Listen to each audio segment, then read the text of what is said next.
SIR শুনানিতে যোগ দিতে গিয়ে এবার মর্মান্তিক মৃত্যু হলো বীরভূম রামপুরহাটে। শুনানির নোটিশ পেয়ে ব্লক অফিসে হাজির হয়েছিলেন এক বৃদ্ধ আর সেখানেই মৃত্যু হয় তার। অসুস্থ হয়ে পড়েন তিনি। পরিবারের অভিযোগ, এসআইআর এর নোটিশ পাওয়ার পর থেকেই মানসিকভাবে চাপে ছিলেন তিনি। সেই মানসিক উদ্বেগ থেকেই হৃদরোগে আক্রান্ত হয় এবং তারপরেই মৃত্যু। দেখুন। আমার বাবা আজকে কেন ছবি আমাদের এসআইআর এর শুনানিতে অংশ নিতে গিয়ে হৃদরোগে আক্রান্ত হয়ে মৃত্যু হলো এক বৃদ্ধের। মর্মান্তিক এই ঘটনাটি ঘটেছে বীরভূম জেলার রামপুরহাটে। মৃত ব্যক্তির নাম কাঞ্চন কুমার মণ্ডল। তিনি রামপুরহাট পুরসভার ১৩ নম্বর ওয়ার্ডের বাসিন্দা। স্থানীয় সূত্রে জানা গিয়েছে, এসআইআর সংক্রান্ত শুনানির নোটিশ পাওয়ার পর বৃহস্পতিবার সকালে রামপুরহাট ১ ব্লক অফিসে হাজির হন কাঞ্চন কুমার মণ্ডল। নোটিশ পাওয়ার পর থেকেই তিনি মানসিক উদ্বেগে ভুগছিলেন বলে পরিবারের সদস্যদের দাবি। তাদের অভিযোগ, হঠাৎ করে প্রশাসনিক শুনানির নোটিশ আসায় তিনি ভীষণ চিন্তিত হয়ে পড়েন। পরিবারের দাবি, এদিন ব্লক অফিসে পৌঁছানোর কিছুক্ষণ পরেই তিনি অসুস্থ হয়ে পড়েন। হঠাৎ করে তিনি বুকের যন্ত্রণায় অসুস্থ হয়ে পড়েন এবং শারীরিকভাবে ভেঙে পড়েন। পরিস্থিতি বুঝে দ্রুত তাকে উদ্ধার করা হয়। এরপর তাকে রামপুরহাট গভর্নমেন্ট মেডিকেল কলেজ ও হাসপাতালে নিয়ে যাওয়া হলে চিকিৎসকেরা পরীক্ষা করে তাকে মৃত বলে ঘোষণা করেন। আমি কিছু জানি না। আমি মৃত অবস্থায় দেখলাম। আমি একদম মৃতই দেখলাম। না, কোনো অসুখ ছিল না। বয়স কত? বয়স ৭৬ বছর। ঘটনা কি শুনলেন আপনি পরিবারের কাছ থেকে? ঘটনা, উনি ওখানে গিয়েছিলেন ব্লকে, ওখানে সাইকেল থেকে নামতে গিয়েই পড়ে গেছে উনি। হ্যাঁ, একাই গিয়েছিলেন উনি। তারপর পেছনে আমার শাশুড়ি, আমার স্ত্রী গিয়েছিল। ওরা তো নাম দিকেই পড়ে গেছে। কিভাবে চিনতে? তাকে আমার আশেপাশের বাড়ি আমার নিকট ঘরতে চিনতে হাঁটতে হলে, কিন্তু আমি ওর বাড়ি যাওয়া আসা করতাম প্রায় দিন।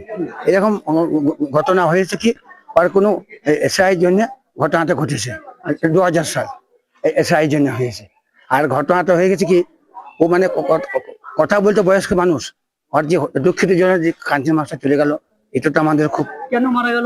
হঠাৎ মানে ওর কিছু হয়নি, হঠাৎ গ্রাম বাড়িতে ওই এসআই নাকি বলছে ওইটা করতে। হাসপাতাল সূত্রে জানা গিয়েছে, প্রাথমিকভাবে হৃদরোগে আক্রান্ত হওয়ার কারণেই তার মৃত্যু হয়েছে বলে অনুমান। তবে মৃত্যুর সঠিক কারণ জানতে প্রয়োজনীয় চিকিৎসা সংক্রান্ত প্রক্রিয়া অনুসরণ করা হচ্ছে। এদিকে এসআইআর এর শুনানিতে বারংবার রাজ্যে মৃত্যু ঘিরে শুরু হয়েছে রাজনৈতিক চর্চা। মানে এটা তো নির্বাচন কমিশন এই যে হটকারিতা ছিল, তারই ফলশ্রুতি, তারই ফলে মানুষ আতঙ্কিত হয়ে যাচ্ছে এবং অবসাদগ্রস্ত হচ্ছে, আশঙ্কায় ভুগছে। স্বাভাবিকভাবেই তাদের মৃত্যু এই পথেই হয়ে যাচ্ছে। বহু মানুষ যারা মানে দুর্বল হৃদয়, যারা আশঙ্কায় ভোগেন, তারা মানে মৃত্যু মুখোমুখি হয়ে যাচ্ছে। আজকে তার তো জলজ্জান্ত প্রমাণ। কি শুনলেন স্যার, কিভাবে হইল আজকে?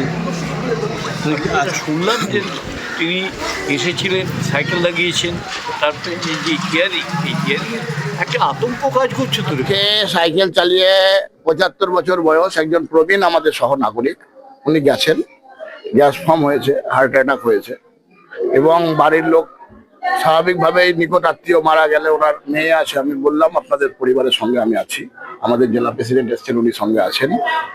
আমরা পরিবারের প্রতি সমবেদনা জানাতে এসেছিলাম। এর সঙ্গে কোনো এসআইআর সম্পর্ক নাই, যে কোনো মৃত্যুই অত্যন্ত দুঃখজনক।